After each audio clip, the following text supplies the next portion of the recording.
A rigid man, a precise man, a man skilled at imposing order on chaos. If you accept the necessity of prisons, which I do not, I suppose he's the sort of man you would want to have running one, particularly one for superhumans. A man who enjoys being the man. Typically, he returns to his residence after the evening shift change at Security Hub Bravo. So I wonder what Warden John Walker was doing when chaos pushed back. These are just a few words from Ghost's inner monologue in the C story of Thunderbolts issue 159, titled The Ghost and Mr. Walker. The dynamic through John's run in Thunderbolts 2006 is fascinating. Heroes working alongside villains in the hope of reforming them, while those same villains slowly begin to drift towards anti-heroism themselves. Beyond the stunning artwork, the Ghost and Mr. Walker story captures this dynamic better than any other in the run. It's also probably my favorite part of John's entire run in the 2006 Thunderbolts series. Now, before getting into the story itself, allow me to give you guys some background. John Walker lost an arm and a leg during a battle with Nuke in the Mighty Avengers. Afterwards, Luke Cage assigned him to serve as the warden of the Raft, a maximum security prison for superhuman criminals. Now, if there is one thing that defines John Walker, it is that he has never been willing to do nothing.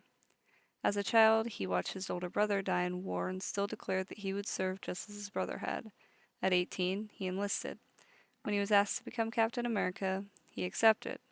When that same commission later made him U.S. agent, he accepted that as well. And now, even after losing the ability to operate as a traditional superhero, he finds yet another way to serve. There are three things I want to focus on in this story. First is John's relentless determination in the face of impossible odds.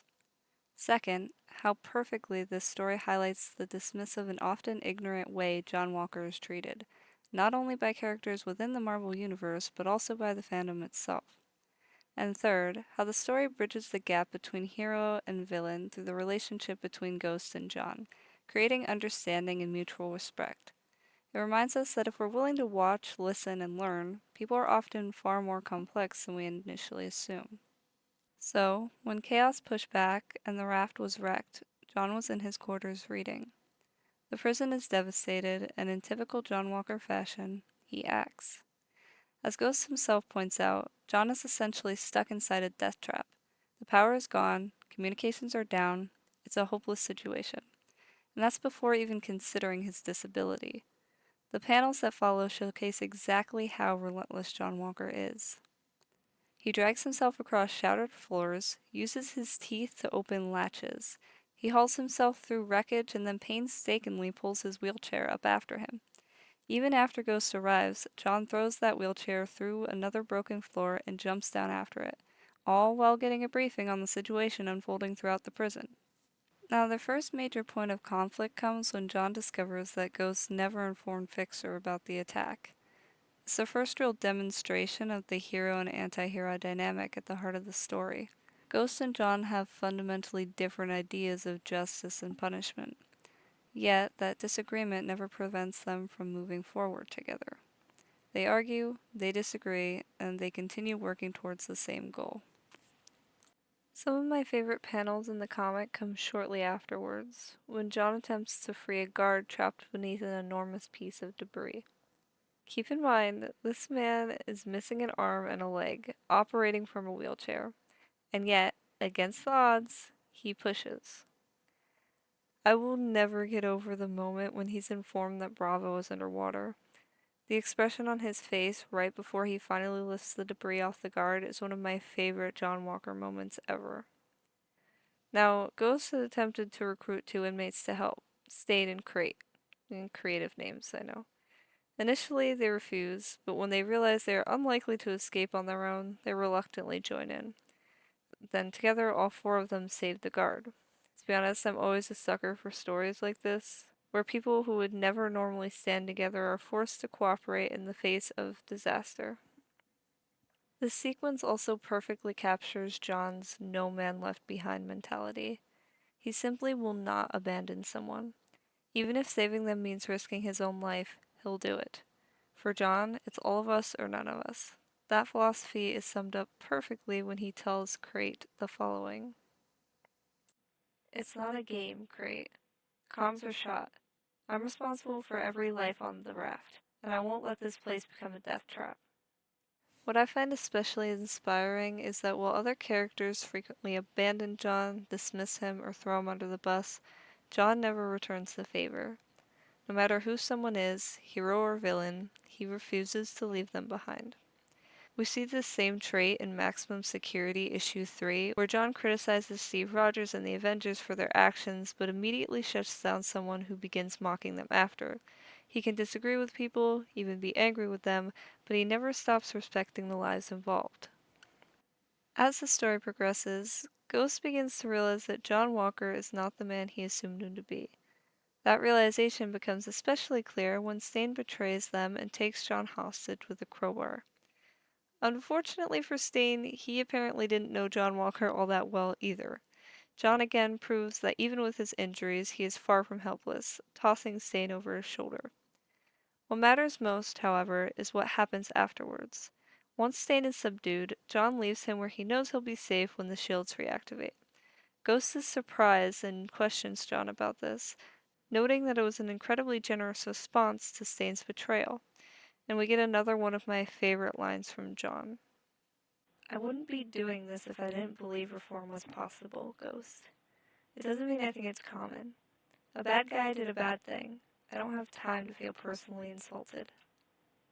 This line gets to the heart of who John Walker is.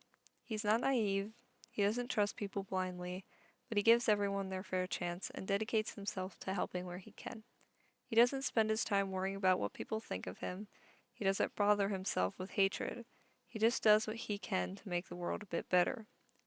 The final pages of the story are what show the far too common, ill-informed, and ignorant opinion of John Walker in-universe and out of it. Now, John knows the raft's systems.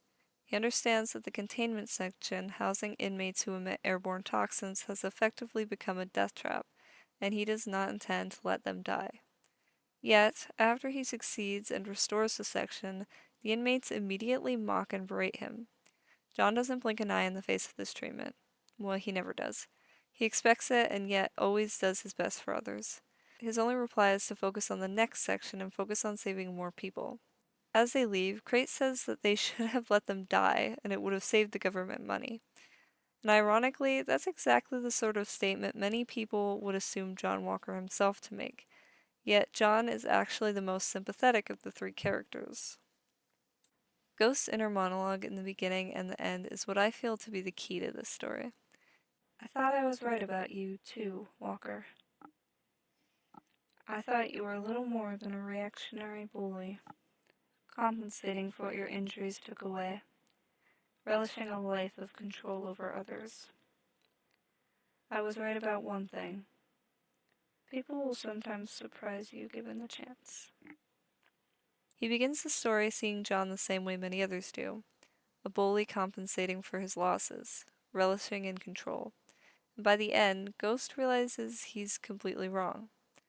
I love this story so much because it really emphasizes John's ordinary heroism. People often refuse to acknowledge that John is a hero, even when he's U.S. agent. But even without the title of U.S. agent, he's still being one. A very special thing about John's character is that he is a hero when no one is watching. Even before this story, we saw it in Mighty Avengers. After being abandoned by Hank Pym, stripped of the U.S. agent title, and left to deal with the consequences alone, John still answered the call from Cho when help was needed. In fact, that choice is what eventually led to the injuries that cost him his arm and a leg. Ghost voices the same thing that most people think about John, and then comes to realize that he is and always was entirely wrong about him. Who he is a man who kept serving, kept sacrificing, and kept doing the right thing regardless of recognition, appreciation, or reward. The Ghost of Mr. Walker does an incredible job developing both Ghost and John.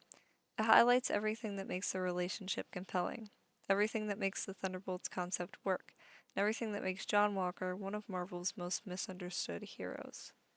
It's one of my favorite stories in the entire run, and even if you've made it this far, I still highly recommend you check it out for yourself.